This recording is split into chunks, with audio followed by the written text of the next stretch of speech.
Thiénaba TV sunu yëf la kon ñoo koy bokk taxaw. mbokk ngir daray Thiénaba TV du la rëcc bësal abonné bësal cloche bi ngir lépp nga mën koy am. xadal xalbu min ahdi shababi duyunahu xadal xalbu min ahdi shababi duyunahu. rahmaani rahim asalaamaaleykum mbokki téléspectateur du Thiénaba TV nuyu nañu leen ziar leen jox leen seen wàccuwaay di ziar kilifa diine yi waaye nuyoo boobu dañ koy teg suñu loxo sëriñ suñu loxo maam muy sëriñ Baye Assane Seck Mori ñu koy ñaanal gudd fan bu ànd ak wér waaye di ziar chef de village bu Thiénaba di sëriñ Alsane Ñaana Seck di ziar monsieur le maire Talla Diagne ak képp kuy kilifa rek bu yeewoo fii ci Thiénaba ñu ngi leen di nuyoowee tey rek ci pencum Thiénaba di pencum Mame Amary Ndack Seck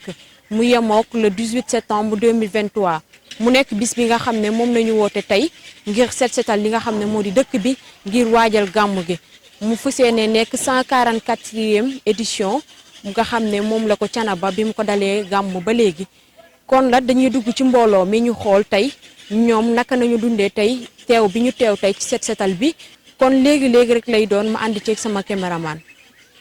ziar nañu la ñu bàyyi la rek nga nuyoog mbokki téléspectateurs yi lay seetaan nga présenté ñu tamit équipe bi nga xam ne ñoo nekk fii tey ci kër gu mag. waaw maa ngi leen di nuyu di leen sant di jiital nuyu bi sunu papa sunu xarit Baye Assane Seck xalif général bu Thiénaba di ko ñaanal yàlla yàggal ko fi lool te mu ànd ak wér vraiment man maa ngi tudd Alla Diop bon nekk superviseur. Fera parce que équipe bi ñu àndal waa Fera la vraiment Fera la que ñoo ngi ko logé ci mairie bi moo tax la que ba ñu ne setal vraiment même bu ñu bokkul woon Fera sax ñu wax setal ñu dëkk ci dëkk bi ñu dinañ ñëw vraiment moo tax ba ñu ne setal tamit vraiment le maire Talla Diagne vraiment fan yëpp moo ngi ñu woo téléphone di gën a soññ si setal bi parce que nag vraiment. Même bu ñu soññ woon dañuy ñëw parce que lu mbir mi guddi yonent bi la ñuy préparé te tamit guddi yonent bi loo ci def rek borom moo lay fayal boppam te tamit fii ñun du ñu ay taalibe doom lañ dëkk lañ vraiment tamit fii du suñu titre moo tax la que setal ñun at mu nekk heure bu ñuy wax setal bu ñuy def setal dañuy ñëw surtout tamit ñu bokk Fera parce que boo xoolee équipe bi nekk fii yëpp. naka jekk yàgg nañoo waa Thiénaba xam nañ leen bu baax parce que ñoom du gàmm gi rek moo tax ñu ñëw yàgg nañoo ñëw ci setal Thiénaba ak ci route nationale bi mais nag fi mu ne nii moom ku maanaam bu mbir taxawee ki gën a yey ki gën a jege gën a yey mais nag guddi yonent bi moo gën a yey suñu bàyyi Assane Seck moo gën a yey waaw parce que nag vraiment fi mu ne nii daal ñoo ngi fi. heure bu ñu doyalee ci ñun nag ñu wàcc mais fi mu ne nii ñoo ngi si setal bi ñoo ngi kër gu mag vraiment daal di sàkku tamit ñaan ci ñaan bi ñoo ngi sàkku ñaan ci borom bés bi ak si xalif bi vraiment loolu daal laa amoon ci lu ma doon wax vraiment tamit dineen daal ñun ñoo ngi fi daal. monsieur El Hadj Diop wax nga ko superviseur nga ànd ak gu équipe bi nga xam ne ñoo di waa Fera mairie bi jël leen indi leen tey du tey rek nañ leen gis équipe bi saa su ne rek ñu ngi gis ñuy bale dëkk bi di ko setal ba mu yem kon tey bu ñu leen gisee tey ci woote bi di setal bi du nekk lu jaaxal kenn waaye est-ce que mën nañu xam bi ñu xëyee fan nañu tàmbalee liggéey bi. waaw ñun ba ñu xëyee ñoo ngi tàmbali digsi ba la ñu tàmbali. vraiment digsi ba la ñu tàmbali fa la ñu dem ba ñu dem foofu ba mu set après ñu xam ni fii tamit vraiment fii dafa am lu am solo parce que sunu mbokku njaay ni fii la ñuy des fois bu ñu kii fii ay fu njaay ni fii lañ koy defaree moo tax nag fii foog dañ koy gën a fonk vraiment di sant équipe bi ñu àndal yëpp parce que fii patron am fii ñëpp ay agents lañ di sant ñëpp vraiment jigéen ñi vraiment ñoo ngi leen di sant bu baax a baax di sant ñëpp ñoom Ibra ñoom Madiagne ñëpp ñoom Alpha ñoom ñëpp ñoo ngi leen di sant vraiment di leen sant bu baax a baax parce que jigéen ñi daal vraiment ku leen gis xam ni dañuy daan seen doole waaw tàlluñu kenn loxo vraiment dañuy ñëw di daan seen doole même bu fekkoon ni newuñu feera dama la ko wax même bu fekkoon newuñu feera Baye Assane woo ñu dañuy dagg yëpp ñu bàyyi woon ñëw parce que ñun ay taalibe lañ nee naa la ñun ay taalibe lañ ay doom lañ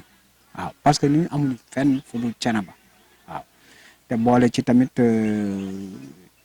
vraiment maire tamit mbir mi yitteel ko lool parce que nee naa la ba gars yi jàppee set setal ba léegi maire chaque jour mu woo ma téléphone di ma gën a ñaax si set setal mbaa fàttuwu leen set setal bi waaw feeraal ak ñun dañuy dem fépp maanaam fépp fu wër commune bi fépp fu am tali dañuy dem ci tali ci foofu parce que du Thiénaba gaar du Thiénaba Seck des fois dañuy dem xay des fois dañuy dem ba Kër Malamine yooyu dañuy dem des fois ba Kër Ibrahima yooyu yëpp dañuy dem parce que loolu contrat la quoi te loolu moo ñu kii mais nag tey nag moom bu feeraa soxla woon Serigne Thiénaba soxla moom Serigne Thiénaba la ñuy fekk ji rek moom vraiment. c'est la jeu. lay delloo ziar. waaw tout d'abord soxna si ñu ngi nuyu ñëpp. di ziar ñëpp di baalu ñëpp àq di baal ñëpp àq waaye di ñaanal Baye Serigne Thiénaba fan bu gudd ba ànd ak wér di ko ñaanal autorités yi nekk Thiénaba yëpp jiital ci le préfet ñu le sous-préfet jiital ci le maire ñaanal ci autorité administrative yi nekk ci dëkk bi yëpp di ñaanal Serigne sëpp waaw lii tamit devoir la lu ñu war la ci dëkk bi parce que ñun ay doomu dëkk bi lañ juddoo fi yaroo fi kon bu ñu wootee liggéey ci dëkk bi rek dañ cee war a contribuer. D'autant plus que ñu yor fi yenn poste de responsabilité yi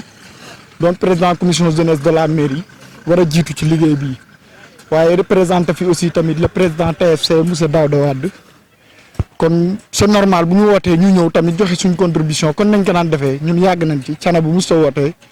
ñu des ginnaaw moo tax tey ñu xëy ñëw jàpp ci liggéey bi te loolu mooy wareefu doomu Thiénaba lépp lu sëñ bi woote rek wala lépp luy développé dëkk bi rek.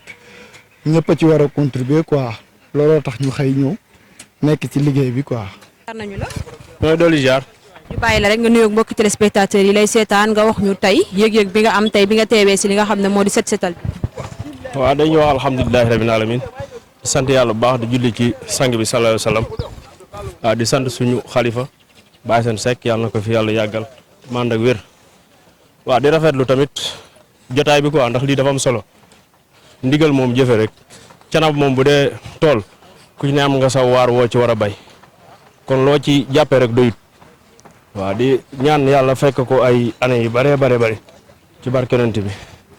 te année bu ñëw rek gën a am tawféex gën a xéewale ci barke Yonent bi sallallahu alayhi wa sallam. Je m'appelle Mbaye Fall Diallo, je suis le délégué en charge de la coordination des 13 délégations régionales du Sénégal. Alors, vous êtes aujourd'hui à Thiénaba dans le cadre des préparatifs pour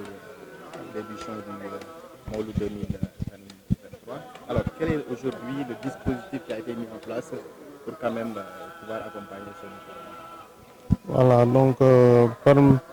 nous sommes venus aujourd'hui au nom du directeur général Mastiam pour déjà faire une visite de travail. Parce que la vérité, c'est qu'on a un dispositif en permanence au niveau de Thiénaba, composé du personnel, n'est-ce pas, du matériel lourd aussi pour faire la collecte régulière. Mais aujourd'hui est assez spécial parce que c'est le démarrage des travaux de nettoiement en vue de la préparation du Mawlud. Donc aujourd'hui, nous sommes venus pour faire la remise officielle de l'appui de la Sonaged. Donc cet appui-là est composé d'un lot de petits matériels, du matériel lourd composé d'une benne tasseuse, n'est-ce pas, d'un camion polybène de 4 caisses, mais aussi d'une pelle mécanique et des camions pour éradiquer l'ensemble des dépôts. Au-delà de ça aussi, il y a une dotation de bacs, n'est-ce pas, qui vont permettre en tout cas aux pèlerins qui sont venus pour le Mawlud de pouvoir passer ça dans les meilleures conditions possibles. Donc tout est fin prêt aujourd'hui également pour le déroulement du Mawlud. Voilà, donc tout est fin prêt en vue de la préparation du Mawlud, vu que déjà il y avait un dispositif qui était là, donc en permanence au niveau de Thiénaba, parce que c'est une ville religieuse, donc la SONAGED a pris les dispositions quand même exceptionnelles pour accompagner l'ensemble des villes religieuses. Donc au-delà de cela, donc ça c'est juste un appui ponctuel, vu qu'il y a toute la communauté quand même qui va sortir pour accompagner quand même ce grand événement. Les activités vont se dérouler avant et après le Gamou. Naturellement, vu que les pèlerins vont venir pour passer le Gamou, donc après le Gamou aussi, donc il y a une remise à zéro quand même qui va se faire. La salubrité, elle est importante quand même. Quel est aujourd'hui l'appel à l'endroit de ces pèlerins qui vont venir à Thiénaba pour assister? Voilà, donc aujourd'hui quand même j'en profite pour dire que le cachet exceptionnel quand même de cette édition de 2023 coïncide avec la naissance de la SONAGED. Parce que bien avant on était UCG, mais aujourd'hui nous sommes devenus SONAGED, qui est la Société nationale de gestion intégrée des déchets. Donc qui dit société nationale dit aussi beaucoup plus en tout cas de moyens, beaucoup plus en tout cas de proximité par rapport quand même aux usagers qui sont considérés comme des clients. Donc aujourd'hui la SONAGED, en tout cas dans son nouveau paradigme, qui fait que les gens sont plus proches quand même des usagers, ont mis en place un certain nombre quand même de dispositifs. Vous verrez qu'on a mis en place aujourd'hui, il y a un numéro 202 123 qui est là pour permettre de prendre l'ensemble des réclamations quand même des usagers. Donc si le camion ne vient pas, ou il y a un dépôt, ou tout, etc., en tout cas tout problème qui fait référence à la gestion des déchets, les gens peuvent appeler, n'est-ce pas, pour en tout cas une réaction rapide de la SONAGED. Au-delà de cela aussi, il y a une plateforme qui s'appelle Sama UCG. Donc Sama UCG aussi, pour toutes les personnes qui ne peuvent pas appeler, peuvent entrer directement au niveau de la plateforme pour faire leur réclamation. Au-delà de cela aussi, la SONAGED s'est dotée d'un plan stratégique à l'horizon 2027. Donc aujourd'hui, la sensibilisation a été érigée à un niveau de département. Donc parce que véritablement nous considérons que c'est assez stratégique, donc c'est un problème assez difficile. Donc c'est pour cela que le DG Massam a donné des instructions pour qu'on puisse l'ériger en département. Donc très bientôt, nous allons voir en tout cas la naissance de ce que l'on appelle les cœurs SONAGED. Donc les cœurs SONAGED, c'est un nouveau concept qui va permettre aux usagers, quand ils entrent là-bas, ils pourront trouver déjà l'ensemble des informations concernant la SONAGED, mais aussi toutes les possibilités en tout cas qui s'offrent, n'est-ce pas, en matière d'emploi, etc., de perspectives concernant la SONAGED. C'est l'occasion aussi de diffuser un certain nombre d'informations liées à la sensibilisation. Et ça, au-delà de cet aspect-là lié à tout ce qui est sensibilisation, il y a la communication quand même du grand public. Donc chaque fois, on essaie quand même, autant que faire se peut, de donner des messages quand même à toute la population sénégalaise d'une manière générale. Mais d'un point de vue spécifique concernant le Gamou, nous disons à tout un chacun que déjà être musulman, c'est avoir en tout cas un standing en matière de propreté, et qui trouve aussi une ville aussi assez propre à l'obligation de laisser la ville propre au départ. Donc nous invitons tout le monde en tout cas à faire le geste qu'il faut, c'est-à-dire que s'il faut ramasser, il faut ramasser, s'il faut balayer, il faut balayer, et c'est véritablement contribuer à la propriété des lieux. Et je pense que aussi c'est ça que le Khalif demande, et c'est ça que aussi l'islam demande à tout un chacun. ñu ngi tey Thiénaba ànd ak SONAGED jëm ci waajtaayu gàmmu gi, est-ce que mën nañu am un peu une idée ci matériel bi nga xam ne tey mobilisé nañ ko ak lan moo fas yéene nekk taxawaayu programme. Voilà, ñu ngi leen di nuyu ku nekk ci turam ak santam. Tey jii dañu kontaan di ñëw Thiénaba parce que depuis pratiquement 8 ans, juróom-ñetti at ñu ngi fii ñëw di accompagner, mais bi ñu fi doon ñëw dañ fi ñëwoon ci turu UCG. Donc et aujourd'hui édition wu 2023 bi yàlla dogal na ne confiance bi nga xam ne nii en tout cas président de la république am na ko ci suñu directeur général Mass Thiam, ak liggéey bi nga xam ne nii aussi askan bi yëpp seede nañ ko, ak ñaanu kilifa diine yi nga xam ne nii yëpp am na, moo tax tey jii ñu jox ñu li ñu tuddee société nationale de gestion intégrée des déchets, mu nekk société nationale comme yeneen société yëpp, que ce soit Sonatel, SDE ak SONES ak yooyu yëpp. Donc aujourd'hui tey jii rang boobu la ñu am. waaye ku wax tamit aussi société nationale wax ne aussi tamit am na loo xam ne nii dañ koy xaar si yéen en terme de en tout cas moyens yi nga xam ne nii dañ ko daan utiliser mais aussi lépp loo xam ne nii bëgg nañ fay jëm en tout cas ci wàllu mbalit donc tey nag dañoo ñëw waaye dañoo ñëw mu nekk ñu ñëw si turu Mass Thiam mais dañoo ñëw visite de travail déjà parce que nañu jàpp ne Thiénaba dañ fi am dispositif boo xam ne ni daf fi nekk donc ñëw xool suñu agent yaa ngi fi am na tamit matériel bu fi nekk di liggéey bés bu nekk camion yaa ngi ñëw di collecter ak yooyu donc xool d'abord situation boobu fu mu tolloon donc visite de travail déjà mais aussi dañoo ñëw tey pour remettre ndimbal bi nga xam ne ni kilifa gi Mass Thiam moo ñu ko jox pour ñu mën ko teg ci loxo xalifa bi boo xam ne ni ay petit matériel la ay jumtukaay la yoo xam ne ni dina mën a permettre ñu balee koñ yi mais aussi am na matériel lourd boo xam ne nii daf fii ñëw mais des fi parce que caisse polybène yi dinañ ko teg ci ay quartiers yi nga xam ne nii oto mbalit mi du fa ñëw pour que ñoom ñëpp ñu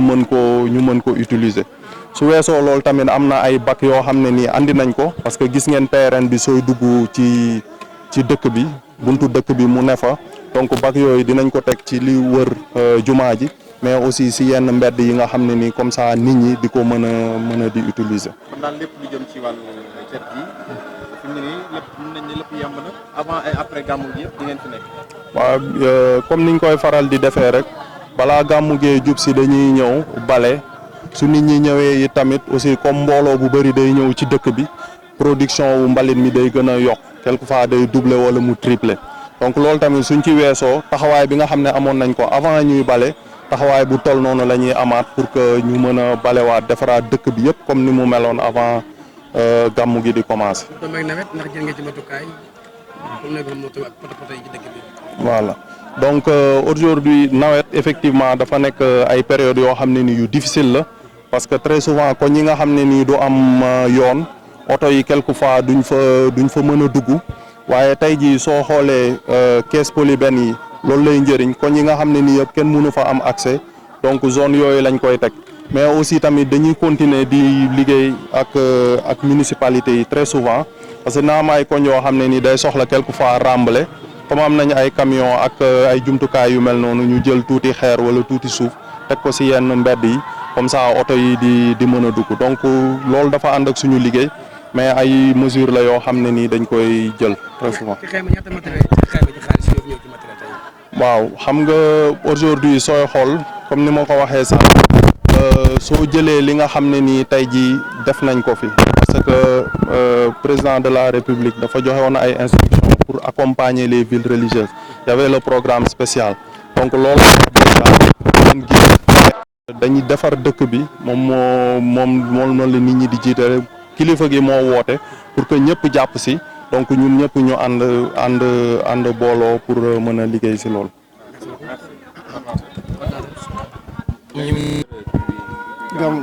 Vous accueillez aujourd'hui la délégation officielle de la Sonaged. Alors, est-ce que aujourd'hui les attentes ont été à la hauteur par rapport au dispositif qui a été mis en place? Oui, tout d'abord, je rends hommage au Khalife général, le saluer toute la famille de Tcheken et saluer également les autorités de Sonaged, en l'occurrence le directeur général M. Mass Thiam, saluer également tous ses collaborateurs qui sont là, mais à travers également le ministre de l'Intérieur, le Premier ministre, le Président de la République, Macky Sall, et en tout cas qui ne cesse de soutenir Thiénaba en tant que confrérie religieuse. Aujourd'hui, nous recevons la Sonaged sous, en tout cas, l'envoi sous la direction de M. Mass Thiam et de ses directeurs, les directeurs techniques, ces directeurs qui sont là, et puis ces chefs de service. La Sonaged, ce n'est pas la première fois qu'on le reçoit. Depuis plus de 10 ans, nous travaillons ensemble avec la Sonaged. Depuis plus de 10 ans, la Sonaged se présente à chaque fois que l'occasion se présente sur le Maouloud de Thiénaba. Mais aujourd'hui, il y a un accroissement net. Les efforts que la Sonaged a déployés à Thiénaba pour l'édition 2023, 144e édition, dépassent vraiment nos estimations. nous demandions au début du matériel, nous demandions au début un peu d'appui de personnel, mais aujourd'hui, non seulement nous avons ce matériellement, nous avons l'équipement qu'il faut, mais également nous avons un personnel qui dépasse plus de 100 éléments. Toute la région de Thiès est venue à Thiénaba. Non seulement l'arrondissement, la commune, l'arrondissement, le département, mais la région. Là, le calife vraiment est honoré, le calife est content, le calife donne ses prières à l'endroit de la SONAGED et demande à ce que cette société nationale vraiment fait des pas d'avance, des pas géants, comme en tout cas il a eu à nous satisfaire dans des moments pareils. Nous sommes contents, nous sommes satisfaits, le matériel est là, le personnel, non seulement les éléments de la SONAGED sont venus, mais également les chefs, les responsables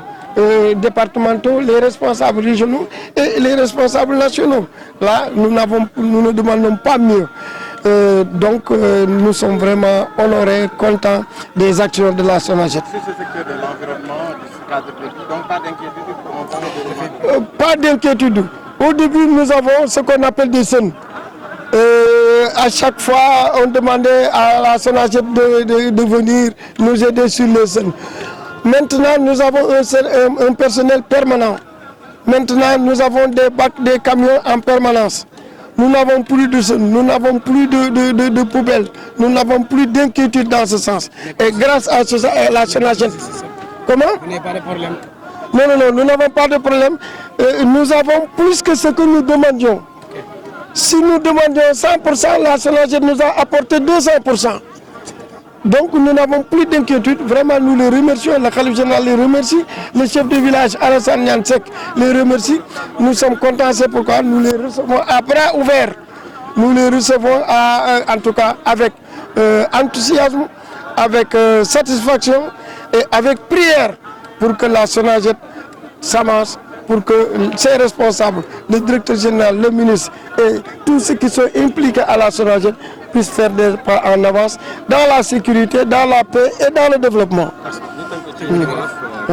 yéen a ngi dalal tey délégation bu SONAGED. am na jumtuwaay yu ñu leen andil ngeen tàmbalee gën a soxal. seetal dëkk bi ci wàccaay gàmm gi. ndax li ngeen doon xaar. ngeen ci lu kawe seen jot wala am na ay rëq-rëq. waaw li ñu doon xaar moom am nañ ci lu kawe su njort. ñoo ngi gërëm bu baax SONAGED taxawaay yu mat sëkk la ñu def taxawaay yu dépassé suñu li ñu ñaanoon matériel lañ doon ñaan lu mën a tuur jël mbalit mi ak suñuy moyen personnel lu man bu léeg-léeg bu amee ay temps ñu jël ko loolu lañ leen demandé léegi nag dañoo am en permanence ñu koy jël am équipement boo xamante ni duñ ko jeexal am personnel boo xamante ni dañ ko déployer au niveau régional ñëw jàpp ci te loolu c'est la première fois. Nous nous avec plus de 100 personnes, c'est la première fois. Nous nous avec plus de 100 personnes, avec du matériel multiple, c'est la première fois. Le calife est conscient de cela. Nous sommes aussi conscients de cela. Ah oui, le calife est content de trop. Nous sommes contents de trop. Nous sommes di ñaanal jàmm. Bu ñu doon laaj téeméer daan andil nañu ñaar téeméer. Kon nag ñu ngi gërëm, ñu ngi sant la ko tàmbalee ci kaw ba ci suuf. nañ wax directeur bi ni ko xalif général bi kontaan na nañ wax ministre bi xalif général bi kontaan na ministre de l'intérieur ministre premier ministre président de la république xalif général kontaan na ci SONAGED taxawaay yi ñu amee ci Thiénaba. nga ñaan ñu may la. waaw lu waral lu yombute boobu. waaw loolu nag pas-pas bu waa SONAGED am la ndax du rek SONAGED moo ñuy jàppale SONAGED am na yeneen société nationale am na waaye SONAGED da cee gën a ràññeeku. loolu nag pas-pas la dirigeant yu baax la ak yéene la ak àndandoo ak ñun la bu fekkente ni suñ leen wooyee du ñu wuyu du demee nii su fekkente ni buñ dikkee duñ nangoo ànd ak ñun xanaa di ñu écarter du demee nii kon nag ñu ngi gërëm ñëpp tàmbalee ko ci monsieur Diaw nga xamante ni mooy sur le terrain teg ko ci Adjiro Korka dikk ci monsieur Thiam Wade. moom daal ñu ngi nuyu ñëpp ñu ngi gërëm ñëpp ñu ngi sant ñëpp boo limee juum waaye SONAGED Thiénaba kontaan na ci ñoom xalif général bi Baye Assane Seck kontaan na ci ñoom mi ngi leen di ñaanal yal na leen yàlla jëmale kanam yal na leen yàlla defal jàmm.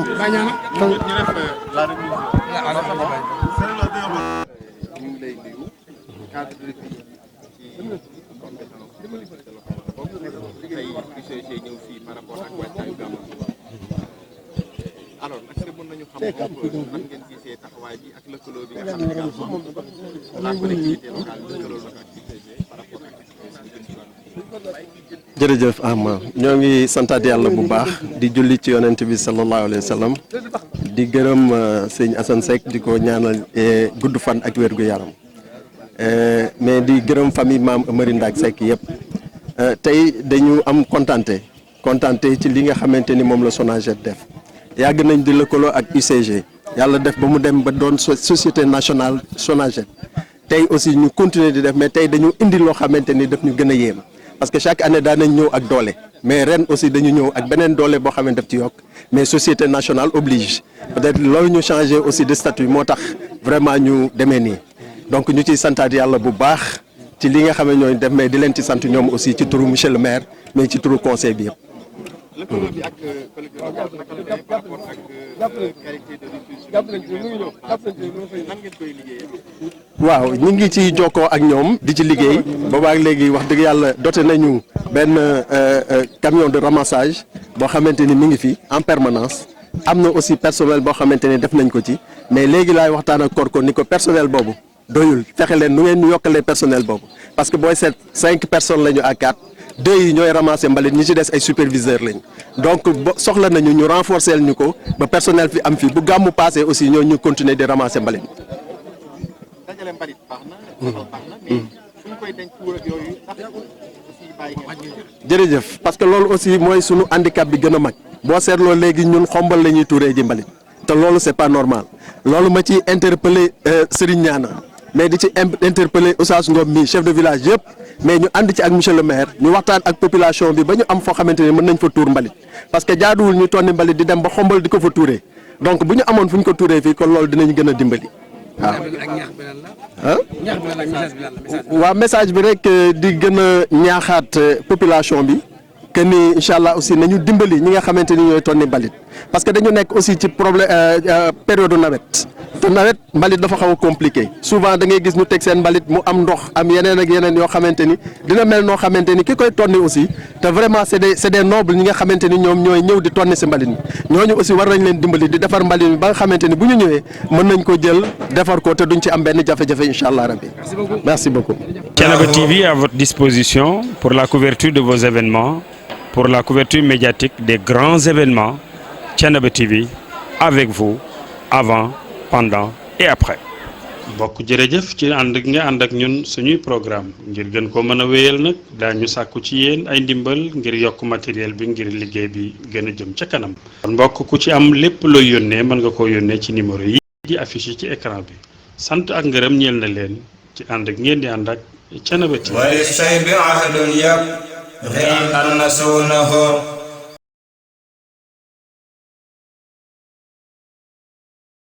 borom daara ji xéwal voyage ku ne dégg na borom daara ji xéwal voyage voyager leen ci confort en toute quiétude àndandook kër borom daara ji xéwal voyage da nga bëgg dem Chine dañu lay taxawu gunge la nga bëgg dem États-Unis ñu gunge la nga bëgg dem Dubaï ñu taxawu la nga bëgg dem France ñu taxawu la partout en Europe ñu taxawu la en Asie naka noonu dans le reste du monde kër borom daara ji xéwal voyage ouvre ses portes pour vos billets d'avion attestation de voyage assurance voyage réservation d'hôtel location de voiture préinscription à l'étranger pour les étudiants ak yeneen ak yeneen ak yeneen ak yeneen woo leen ñu ngi nekk fii ci Médina rue 29 angle 30 wala 33 822 98 97 wala 77 767 29 16 wala 77 749 37 37 borom daara ji xéwal voyage voyager dans le confort et la quiétude ngeen dem tukki ñëw ñun ñoo taxaw pour gunge leen duñu leen bàyyil dara lépp loo xam ne dafa affaire ci seen voyage dañu leen koy toppatool ndax ngeen dem ci jàmm ñëw ci jàmm. Thiénaba TV à votre disposition pour la couverture de vos événements, pour la couverture médiatique des grands événements. Thiénaba TV avec vous avant, pendant et après.